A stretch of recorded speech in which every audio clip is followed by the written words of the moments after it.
Welcome, Red Ice members. Thank you very much for tuning in. It's great to have you with us. We are continuing our very interesting talk with Lloyd Pye. And I want to begin this segment to talk a little bit about the design of the human being. I think it was you, Lloyd, who had this very interesting kind of sketch, if you will, of where you compared the footprints, one of a human being, and I think the other one was a chimpanzee. Correct me if I'm wrong. And you actually compared where the pressure points were, and that there were actually evidence in the footprints of a bad design of the human bone structure. Isn't that right? Yes, it's not a chimpanzee. I think most people will remember, and you will too when I remind you, of what's called the Laetoli track print. And it was found in Laetoli, Tanzania, and it's a stretch of prints, of tracks laid down by at least 2 and probably 3 pre-humans at about 3.5 million years ago. Okay? Mm-hmm. And what it was in Tanzania, in Africa, there was a volcano nearby, and it had spewed out a layer of ash. And these upright walking, what are called pre-humans or hominids at 3.5 million years ago, came walking along, and they were leaving tracks in that ash, very well preserved tracks. Then a light sprinkle of rain came and sort of set those tracks like concrete very clearly in the details of there were 2 sizes. There was a larger one and a smaller one, and it looked like a smaller one still was walking in the footprints of many of the footprints of the larger one. It looks like a male, a female, and a child, and the child is just, as kids will do, just walking in the footprints of the old man. So the smaller of the prints are very clear, and we assume it's a her. If it was, she left very many clear ones.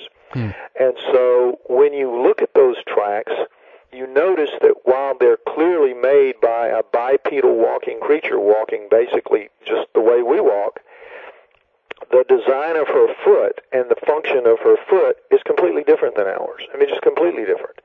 When we walk, and these illustrations are available in the book Everything You Know Is Wrong, or on many of my presentations that I've done that are available, and I think some films are on the internet. So this material is seeable for yourself if it's hard to visualize. But a human being, when we take a walk, when we take a step rather, we lock our knees and we jam our heels into the ground. That's called a heel strike. And then the front part of our foot goes down from our heel toward our toes. And as it goes down, the line of motion that we have has to swing to the outside of our arch. Our arch is not involved in this process, the transferring of our forward momentum. So it swings from the heel out around our arch. As it passes around the arch and gets into the ball of our foot, it cuts directly. It makes like a right turn across the ball of our foot into the big toe, and then it makes another U-turn straight out the big toe. So it's a very awkward-looking design. It goes from heel to the left bend, left foot, left heel down, bend out around the left arch, cut right across the ball of the foot, and then go straight out the big toe. Well, if you look at human beings in slow motion, you see that our bodies are not dealing with that very well. We're bobbling. We're unsteady. Our heads jerk around. We jerk around. That is not a smooth way to walk. It's inefficient, in fact, and more importantly than that, it wears out the joints. So that's why in our old age we always have trouble with our ankles and our knees and our hips, particularly our hips, because we have to, there's a real moment as our leg swings, as our momentum swings up over our leg, where the hip absorbs a lot of torque as we swing into our next step. If you contrast that with the creatures that were walking at Laetoli 3.5 million years ago, what you find is they don't have a heel strike. Their foot comes down in a flat plane. It comes down equally. Forward, from heel to toe, it all comes down together. There's no arch to speak of. It just, the momentum of that foot moves forward from the heel straight up the middle of the foot and goes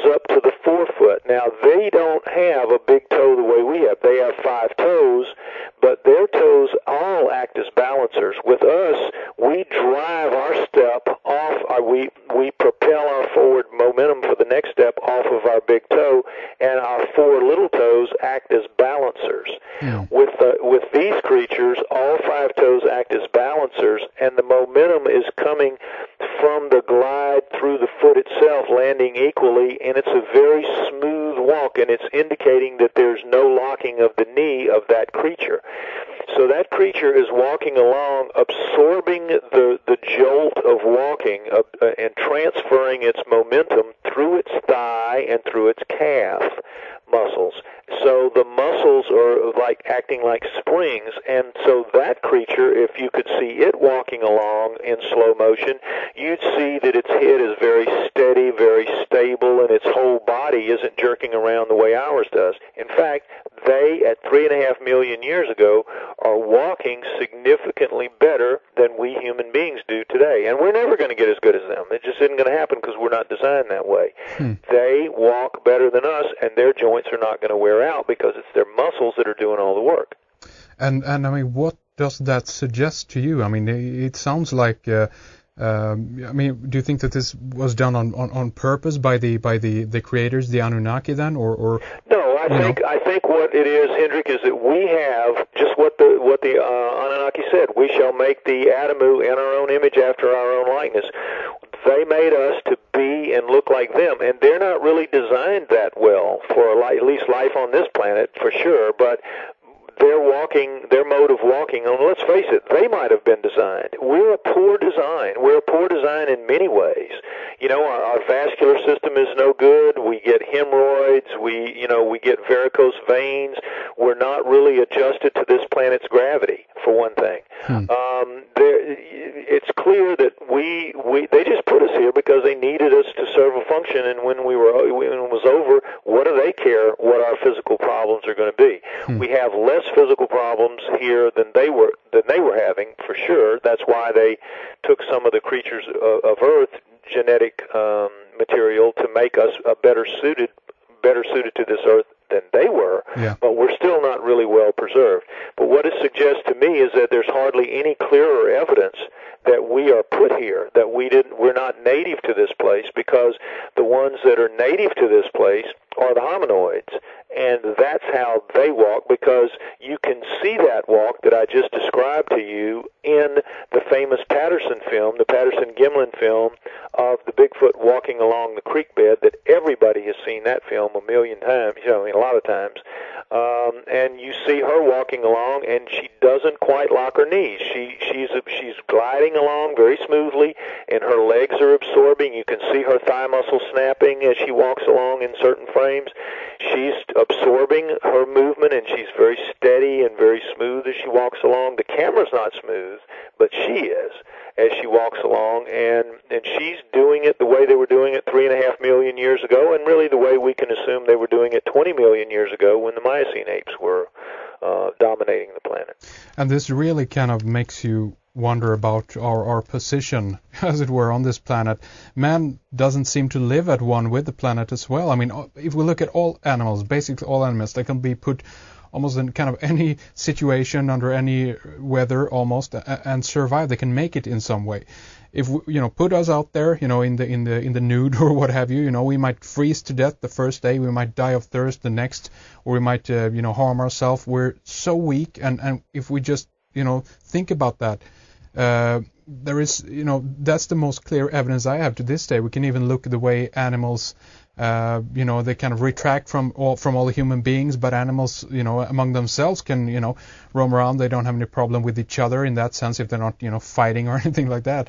But I mean, it's so weird, isn't it? I mean, if you just look at it. It's clear that we are very, very poor stewards of the planet. We don't fit here. Exactly what you said. We don't belong here. We are a cancer on the planet. That's just a fact.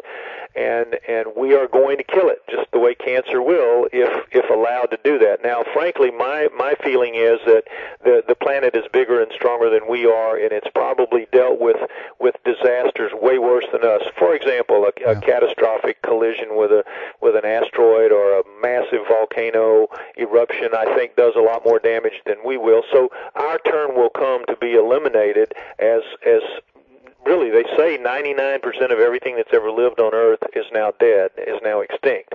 And I think we will take our place in that long line of things that have gone extinct here. But for right now, we are very poor stewards. We just clearly do not fit here, and it's unfortunate that we were put here in the way that we were.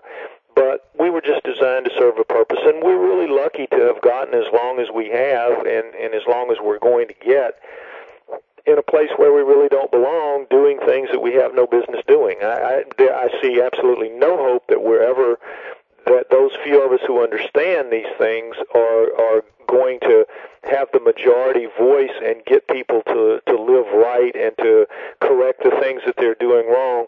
We don't do that. We don't do anything until we're dealing with an absolute catastrophic disaster, and the kind of disasters that we're creating are going to be just unfixable when the time comes and everybody looks around and says, gee, we need to fix this. It's going to be way too late for that.